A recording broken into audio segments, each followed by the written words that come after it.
Hello, मैं अमरेंद्र कुमार। स्वागत है आपको निर्माण अड्डा में। चलिए आज स्टार्ट करते हैं लूसेंट सिलेक्शन बैच सेट 3 का क्लास 1। इसके पहले मैंने सेट 2 तक क्वेश्चन करा दिए हैं। सेट 3 आज लेकर के चलते हैं ना। एक एक क्वेश्चन को कम से कम 50 क्वेश्चन को हम लोग क्लास 1 में देखेंगे। तो चलिए स्टार्ट करते हैं आपको सेट 3 में क्लास 1 को। ठीक है, इसमें पहला नंबर प्रश्न है कि पालित त्रिपिटक को पहली बार किस शासक के देखरेख में लिपिबद्ध किया गया। तो इसका आंसर हो जाएगा वटगामनी, है ना। इसका आंसर हो जाएगा वटगामनी। अब थोड़ा सा अगर त्रिपिटक की बात करें तो याद रखेंगे ये त्रिपिटक की अगर बात करें तो याद रखें त्रिपिटक एक बौद्ध ग्रंथ है।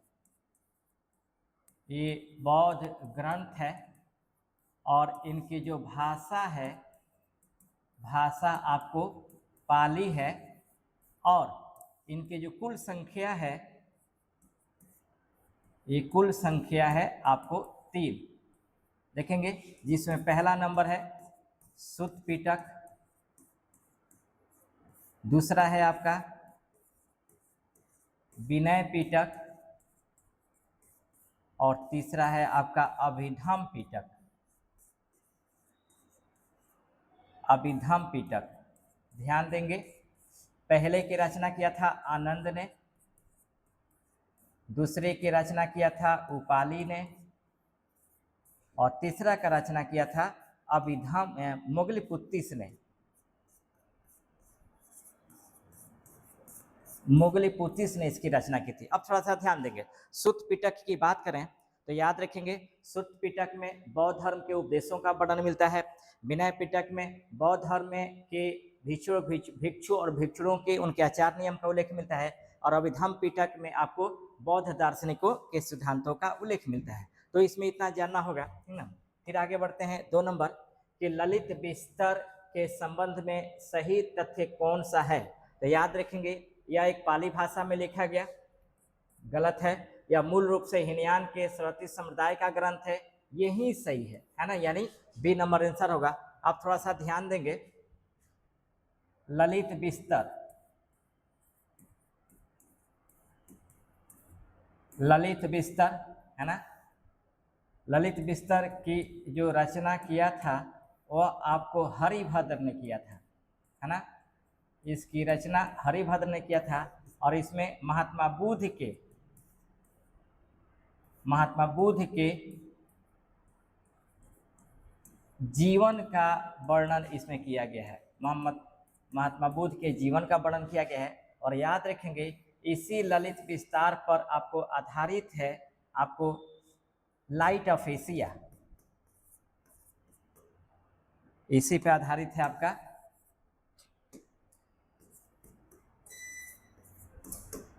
Light of Asia. इसको लिखा था आपको एडविन अर्नाल्ड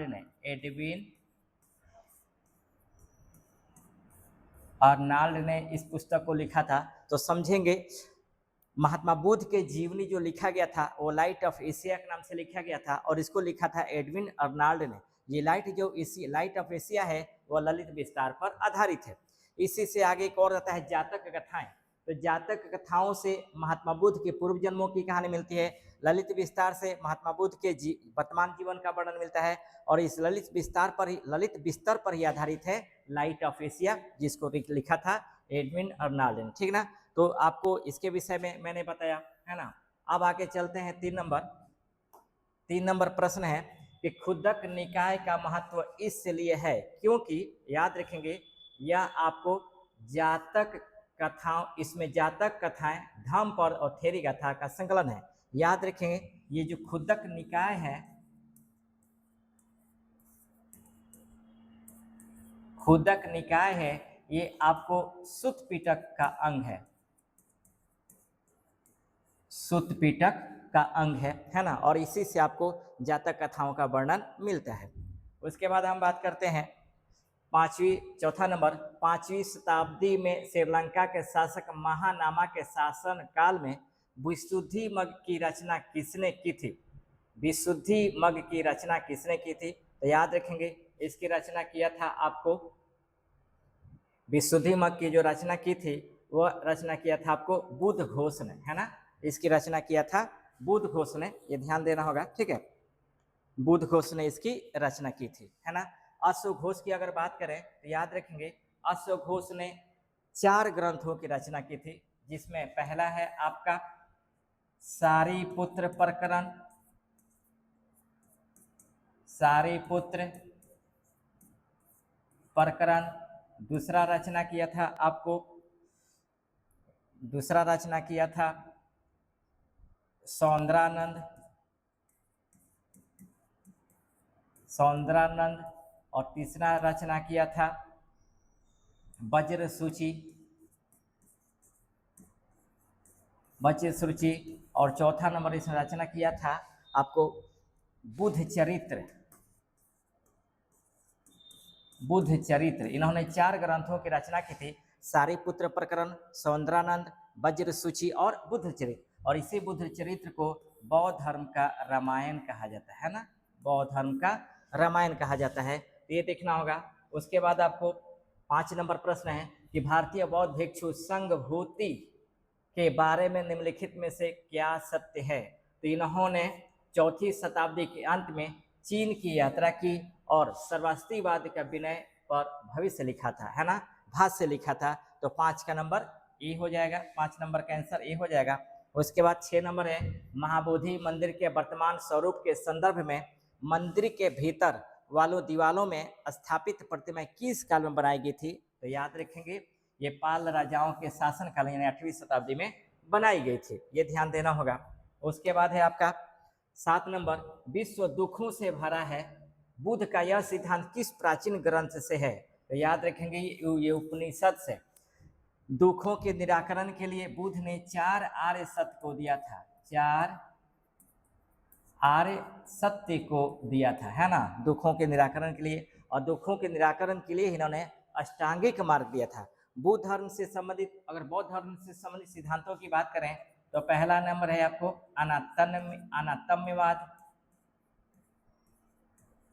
अनातम्यवाद, दूसरा नंबर है क्षणिकवाद, और तीसरा नंबर है आपका प्रतीति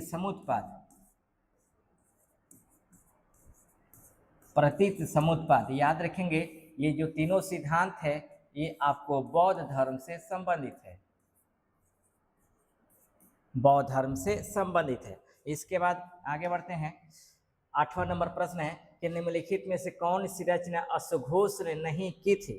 तो याद रखेंगे अश्वघोष ने रचना बुद्ध चरित्र का किया था, वज्र सूची का किया था, सौंदरानंद का किया था, मिलिंद पन्हो का नहीं किया था, है ना। तो इसका आंसर हो जाएगा आपको डी, मिलिंद पन्हो। याद रखेंगे मिलिंद पन्हो की भाषा जो है ये आपका पाली है, पाली भाषा में, और इसको रचना किया था आपको नागसेन ने, प्रसिद्ध विद्वान बौद्ध विद्वान नागसेन ने किया था। और इसी में आपको मिनांडर एवं नागसेन के बीच संवाद का वर्णन मिलता है ना, इन दोनों के बीच में संवाद का वर्णन मिलता है। तो याद रखना होगा कि मिलिंद पन्हो की रचना नागसेन ने किया था, ये पाली भाषा में थी, और इसमें मिनांडर और नागसेन के बीच में संवाद का वर्णन मिलता है। 9 नंबर है बौद्ध धर्म के महायान संप्रदाय के दर्शन की नींव किसने रखी थी। तो याद रखेंगे 9 का आंसर हो जाएगा ए, प्रज्ञा पारमिता सूत्र ने इसकी रखी थी, है ना, प्रज्ञा पारमिता सूत्र ने इसकी नींव रखी थी, ये ध्यान देना होगा। उसके बाद है आपका 10 नंबर बौद्ध संघ में प्रविष्ट होने को उपसंपदा कहा जाता है। याद रखेंगे बौद्ध धर्म में शामिल होने को उपसंपदा कहा जाता है। इसके पश्चात भिक्षु को कितने सीलों का पालन करना होता है। तो याद रखेंगे 10 सीलों का पालन करना होता है, ये ध्यान देंगे। उसके बाद है 11 नंबर कि बुद्ध की सर्वाधिक मूर्तियां का निर्माण गांधार शैली में हुआ, परंतु बुद्ध की प्रथम मूर्ति का निर्माण किस शैली में हुआ था। तो मथुरा कला शैली में, है ना, ध्यान देंगे। मूर्ति निर्माण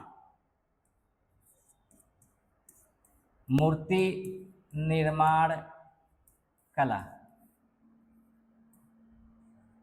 मूर्ति निर्माण कला आपको 2 थी। पहला है आपका मथुरा कला शैली, मथुरा कला शैली और दूसरा है गंधार कला शैली। गंधार कला शैली याद रखेंगे। इन दोनों मूर्ति निर्माण कला शैलियों का जो विकास हुआ वह कनिष्क के समय में हुआ था, यानी कुषाण वंश के समय में हुआ था। सर्वप्रथम महात्मा बुद्ध के मूर्ति का जो निर्माण हुआ वो आपको हुआ मथुरा कला शैली के अंतर्गत, और सबसे अधिक महात्मा बुद्ध के मूर्ति का जो निर्माण हुआ वह गंधार कला शैली के अंतर्गत हुआ था। तो याद रखने होंगे, है ना, कि मूर्ति निर्माण कला के जो सबसे पहले विकास हुआ वो कुषाण वंश के कनिष्क काल में हुआ। उनके समय मूर्ति की निर्माण कला के दो शैलियों का विकास हुआ, मथुरा कला शैली और गंधार कला शैली। भारत में सबसे पहले महात्मा बुद्ध की जो मूर्ति का निर्माण हुआ वो आपको मथुरा कला शैली के अंतर्गत हुआ, और सबसे अधिक महात्मा बुद्ध के मूर्ति का जो निर्माण हुआ वह गंधार कला शैली के अंतर्गत हुआ। ठीक ना। उसके बाद आगे बढ़ते हैं। हीनयान संप्रदाय के अनुसार अरहत की परिभाषा क्या है? अरहत की परिभाषा क्या है? याद रखेंगे, इसका आंसर होगा सी, वह व्यक्ति जो अपनी साधना से स्वयं निर्माण प्राप्त करता है। अब यहाँ ध्यान देंगे, महायान और हीनयान बौद्ध धर्म के चतुर्थ बौद्ध संगीति का आयोजन किया गया था आपको कश्मीर के कुंडलवन में, जिसका अध्यक्ष बनाए गए थे वसुमित्र और उपाध्यक्ष बनाए थे अश्वघोष। और इसी चतुर्बौद्ध संगीति में बौद्ध धर्म दो संप्रदायों में विभाजित हुआ, हीनयान और महायान। हीनयान रूढ़वादी थे जो महात्मा बुद्ध को एक साधारण पुरुष मानते थे, और महायान जो उदारवादी थे जो महात्मा बुद्ध को एक दिव्य व्यक्ति के रूप में मानते थे, है ना। तो 12 नंबर का ये आंसर याद रखना होगा। उसके बाद है 13 नंबर, निम्नलिखित में से कौन सा बौद्ध ग्रंथ नैतिक उपदेशों का पदात्मक संकलन है? तो याद रखेंगे ये हो जाएगा आपको धम्मपद, यानी 13 का आंसर ये हो जाएगा। उसके बाद है आपको बौद्ध धर्म में निर्माण का शाब्दिक अर्थ है दीपक का बुझ जाना, बताया गया है। इसका तात्विक अर्थ क्या है? ये है जीवन मरण के चक्र से मुक्त होना। अब ध्यान देंगे, बौद्ध धर्म में एक है निर्वाण और एक है परिनिर्वाण। परिनिर्वाण तो याद रखेंगे, निर्वाण जीवित रहते हुए प्राप्त होता है और परिनिर्वाण मरने के बाद, है ना। ये याद रखना होगा, ठीक है, निर्वाण एवं परिनिर्वाण में। उसके बाद 15 नंबर है कि गृहस्थ जीवन व्यतीत करते हुए बौद्ध धर्म अपनाने वालों को क्या कहा जाता है? तो उपासक कहा जाता है। ये ध्यान देंगे, क्या कहा जाता है? उपासक कहा जाता है। उसके बाद आगे देखते हैं कि बौद्ध संगीति के आयोजकों और उनकी अध्यक्षता के संदर्भ में निम्नलिखित युग्मों पर विचार कीजिए। ध्यान देंगे आप, इन बौद्ध संगीति और उनकी अध्यक्षता की बात करता है ना।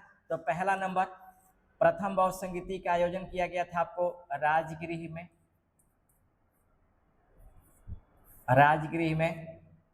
और इसका अध्यक्ष बनाया गया था महाकश्यप।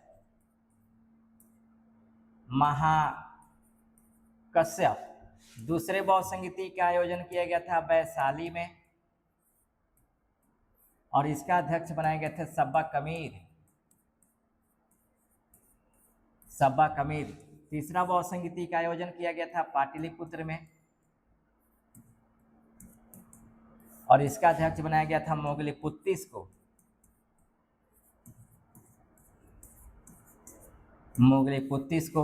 चौथा बौद्ध संगीति का आयोजन किया गया था कश्मीर में, और इसका अध्यक्ष बनाया गया था वसुमित्र को, और उपाध्यक्ष बनाया गया था आपको उपाध्यक्ष बनाया गया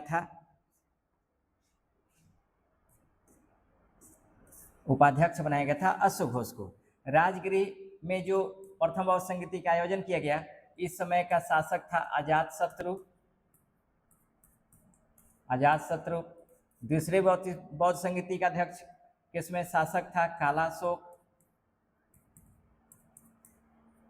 कालाशोक। तीसरे का था अशोक, और चौथे का था कनिष्क। ये ध्यान देंगे, है ना।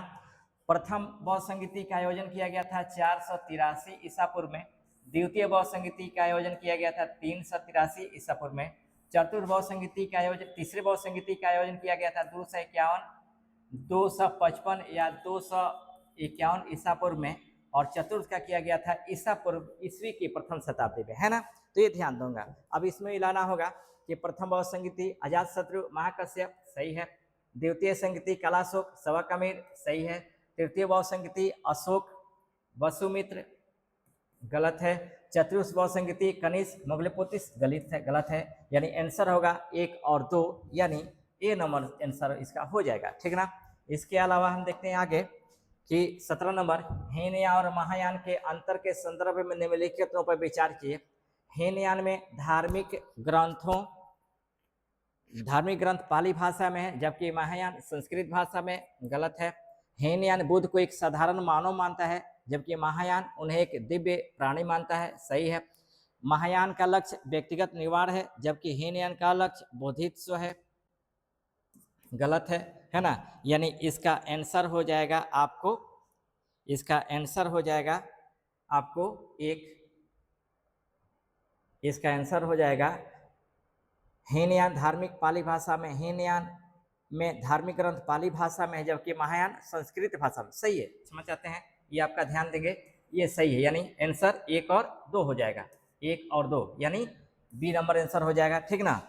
ये गलत है। महायान का लक्ष्य व्यक्तिगत नहीं था, महायान का लक्ष्य सार्वजनिक था, यानी सबको साथ लेकर चलना था, और हीनयान का लक्ष्य आपको व्यक्तिगत था। तो 1 और 2 आंसर हो जाएगा, यानी 17 का नंबर, 17 का बी आंसर हो जाएगा।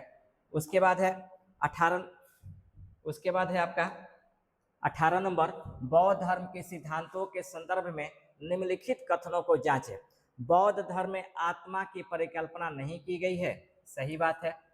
यह धर्म पुनर्जन्म में विश्वास नहीं करता है, गलत है। यह पुनर्जन्म में विश्वास करता है। तृष्णा के क्षीण हो जाने को ही निर्वाण कहा जाता है, ये सही है। यानी 1 और 3, यानी 18 का सी नंबर आंसर हो जाएगा। उसके बाद है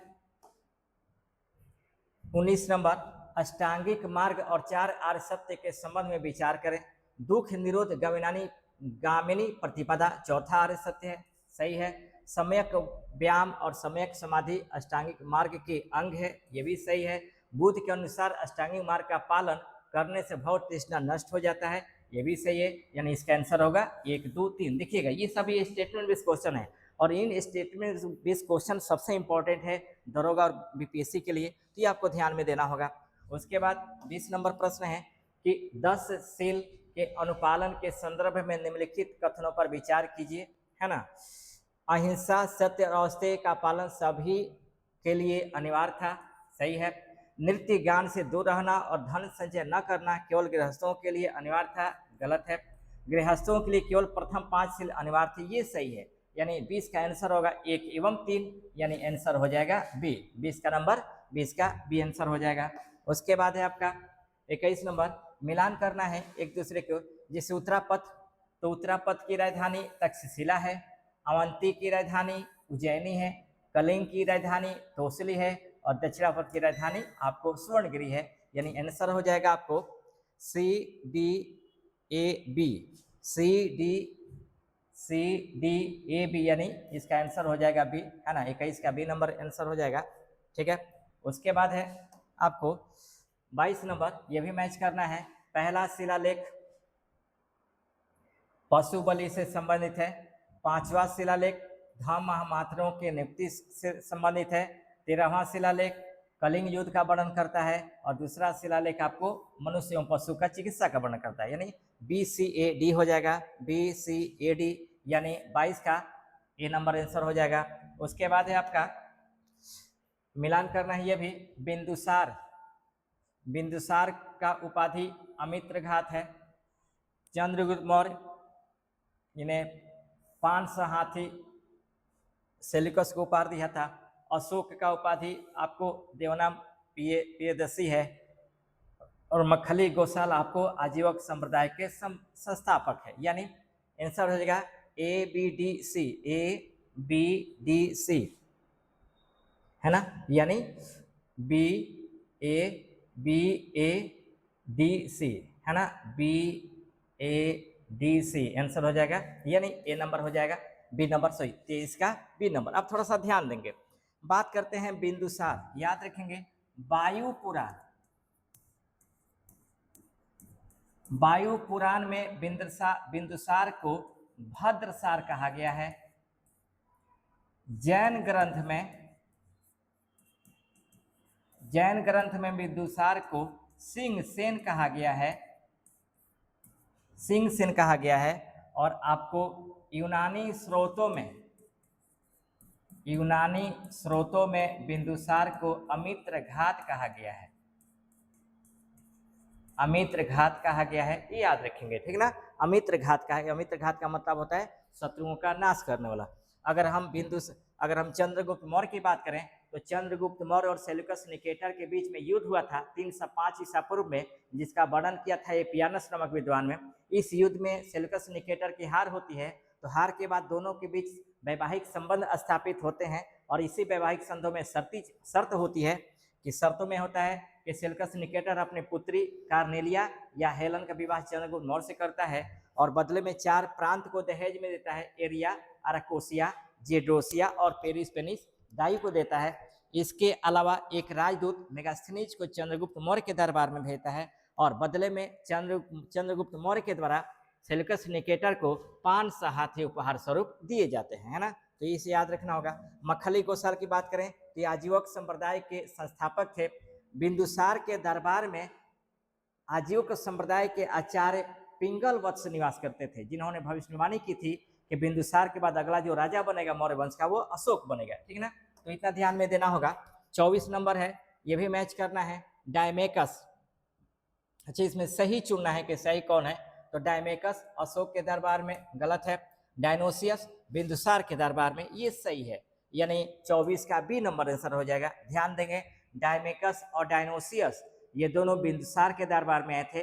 डायमेकस सीरिया नरेश एंटियोकस प्रथम के राजदूत थे और डायनोसियस आपको मिस्र नरेश टॉलमी द्वितीय फिलाडेल्फस के राजदूत थे। तो 24 का बी नंबर आंसर हो जाएगा।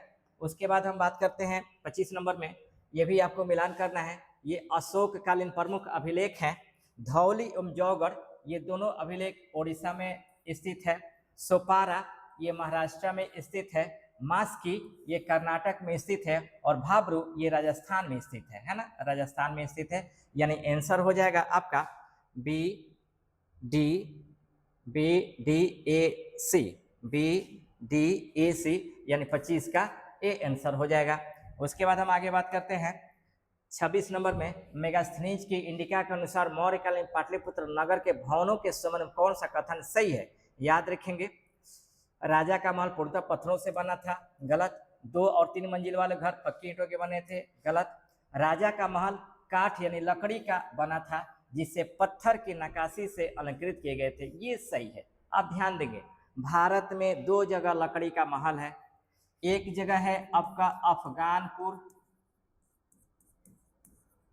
अफगानपुर, जिसका निर्माण कराया था MBT ने, यानी मोहम्मद बिन तुगलक ने, और इसका वास्तुकार था मिर्जा गियास बेग, ये याद रखेंगे। इसी लकड़ी के महल में 1325 में, इसी लकड़ी के महल में आपको 1325 में गियासुद्दीन तुगलक के दब करके मृत्यु हुई थी, है ना। और दूसरा जो लकड़ी का महल है वो आपको पटना के कुम्हरार में है,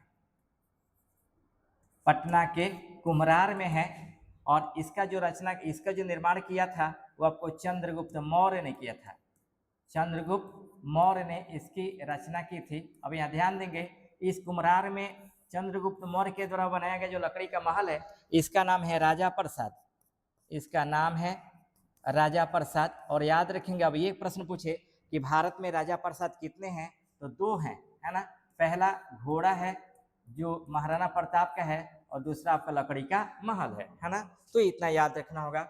उसके बाद है आपका 27 नंबर, सीरिया के शासक एंटियोकस प्रथम से बिंदुसार ने क्या क्या मांग किया था। तो याद रखेंगे, मदिरा की मांग की थी, सूखे अंजीर की मांग की थी और एक दार्शनिक की मांग की थी। यानी एक मदिरा की मांग की, सूखे अंजीर की मांग की और एक दार्शनिक की मांग की। तो एंटियोकस प्रथम ने मदिरा और सूखे अंजीर तो भेज दिया, लेकिन दार्शनिक देने से इनकार कर दिया। उनका कहना था कि हमारे यहाँ से मानवों का आदान प्रदान नहीं होता है। इसलिए याद रखेंगे, इसका आंसर हो जाएगा 1, 2 एवं 3, है ना।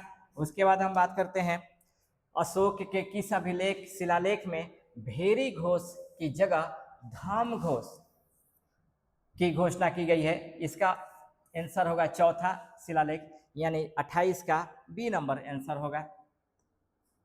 उसके बाद है 29 नंबर, मौर्य सम्राट बिंदुसार के शासन काल में तक्षशिला में हुए विद्रोह को दबाने के लिए किसे भेजा गया था? याद रखेंगे, बिंदुसार के समय में तक्षशिला में दो विद्रोह हुए थे। प्रथम विद्रोह को दबाने के लिए बिंदुसार ने अपने बड़े पुत्र सुसीम को भेजा और दूसरे विद्रोह को दबाने के लिए अशोक को भेजा था। यानी 29 का आंसर डी हो जाएगा, पहले सुसीम को और बाद में अशोक को भेजा था, है ना। उसके बाद हम बात करते हैं 30 नंबर, अशोक ने अपने राज्याभिषेक के कितने वर्षों बाद कलिंग पर आक्रमण किया था?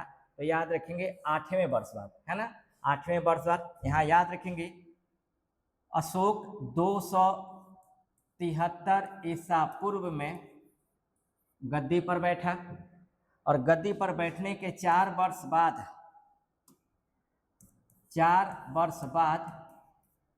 269 ईसा पूर्व में अपना राज्याभिषेक कराया और राज्याभिषेक गद्दी पर बैठने के 8 वर्ष बाद यानी 261 ईसा पूर्व में कलिंग पर अधिकार किया, जिसकी जानकारी आपको 13वें अभिलेख से मिलती है। 13वें अभिलेख से इसकी जानकारी मिलती है।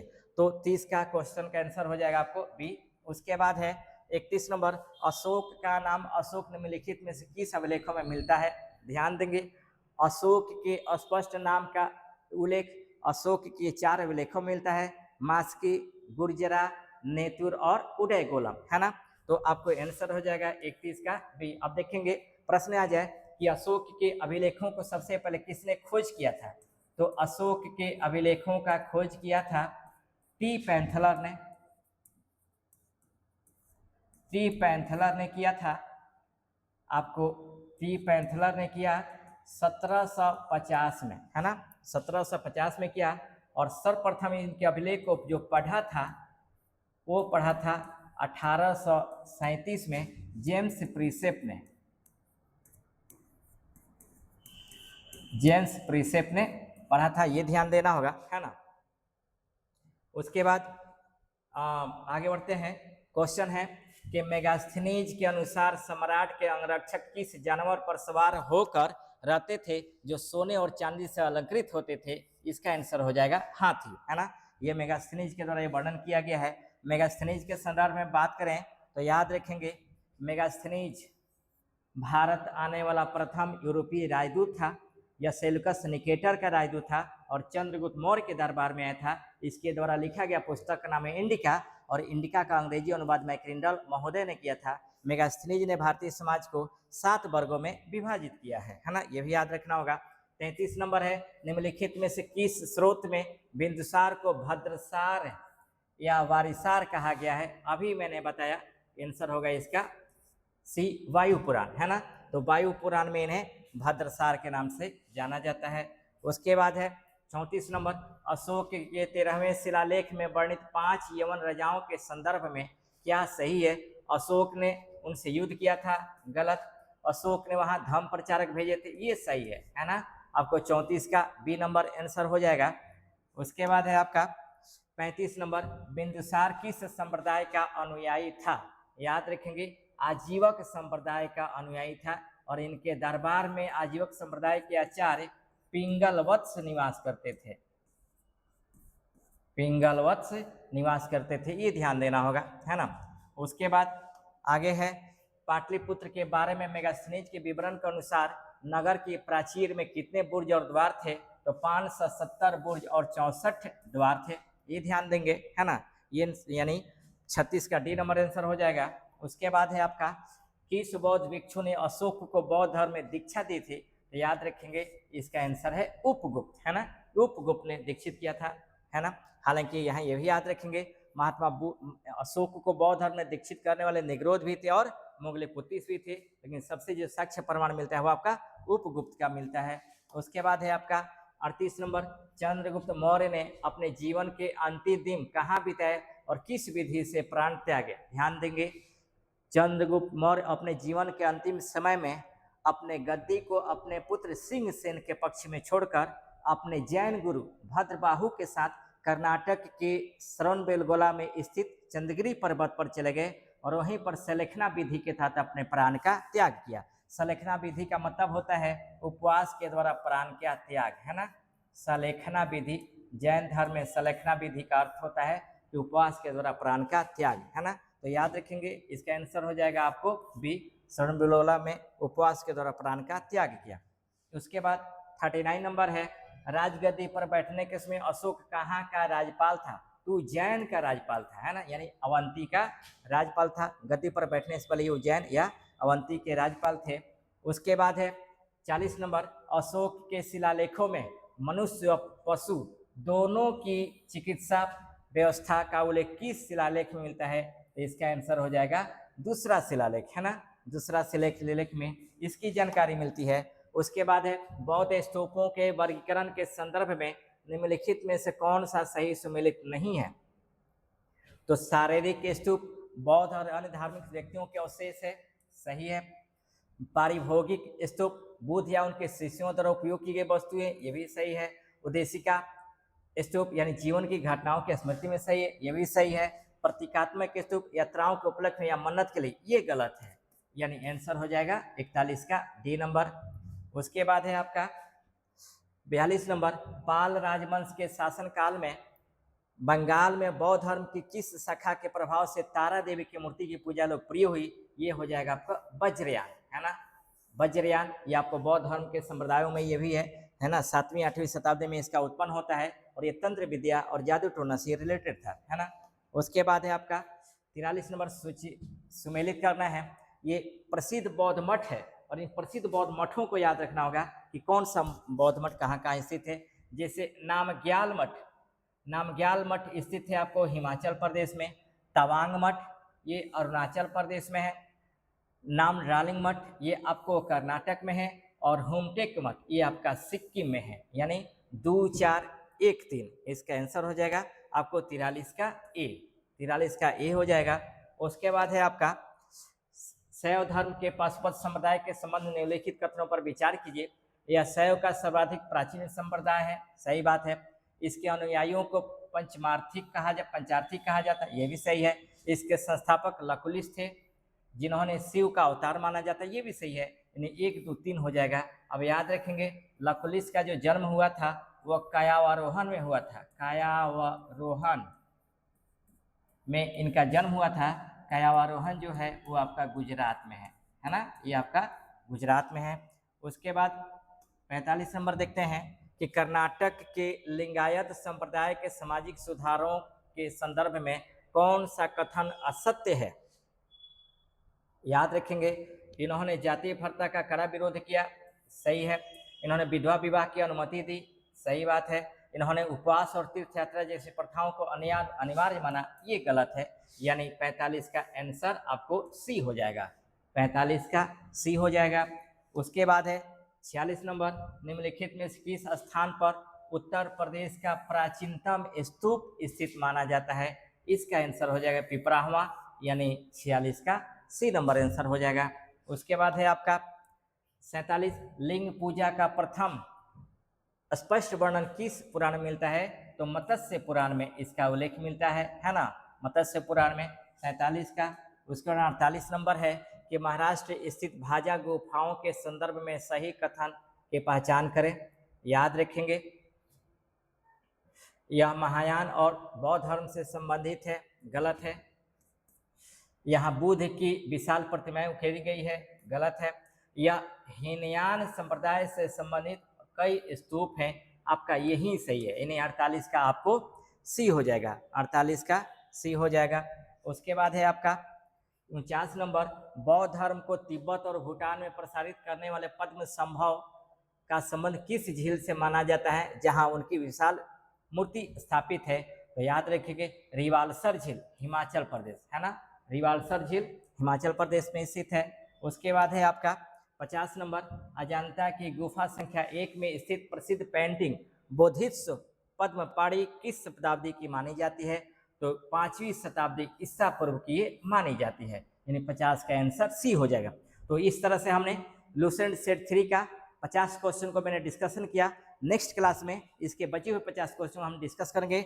इसी तरह से आप लोग इसको पढ़ते रहिए। साथ ही मैं ग्रुप में पीडीएफ दे दिया हूँ, पीडीएफ को हार्ड कॉपी एकदम जरूरी है, सॉफ्ट कॉपी के साथ साथ आपको हार्ड कॉपी भी जरूरी है, क्योंकि इससे आसानी से आप डिस्कशन देख लेंगे और उसमें टिक करके आसानी से उसको अपने पास रख सकते हैं, है ना।